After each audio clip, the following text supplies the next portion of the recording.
आदित्य नितीन जाधव वय वर्ष 16 या 10वीतील विद्यार्थ्यानं काल लागलेला आपला निकाल पाहिला आणि आखरीत घडलं.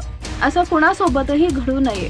अचानक डोळ्यांना पुढे काय घडलं पाहण्याआधी AM मराठी न्यूजला जरूर सबस्क्राईब करा. आदित्य हा भूम येथील रवींद्र हायस्कूलचा विद्यार्थी होता. आदित्यचे वडील शहरात सलूनचा व्यवसाय करतात, तर आई MIDC मधील एका कंपनीत काम करून कुटुंबाचा गाडा ओढत होती.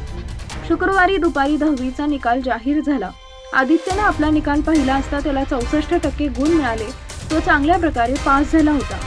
मात्र मिळालेल्या गुणांवर तो समाधानी नव्हता. निकाल पाहिल्यानंतर तो आपल्या लक्ष्मीनगर परिसरातील घरी परतला. शुक्रवारी दुपारी 1 ते 1:30 वाजेच्या सुमारास ही घटना उघडकीस आली.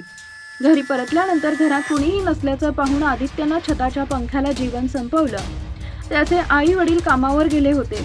जेव्हा ही घटना समजली तेव्हा परिसरात एकच खळबळ उडाली. मुलगा शिकून मोठा होईल आणि कुटुंबाला आधार देईल अशी स्वप्न पाहणाऱ्या या पालकांवर दुःखाचा डोंगर कोसळला आहे. आदित्य स्वभावाने अतिशय शांत, संयमी आणि मितभाषी असल्यानं त्याचे शिक्षक आणि मित्रमंडळींमध्ये तो प्रिय होता. त्याला एक लहान भाऊ असून तो 8वीत शिकत आहे.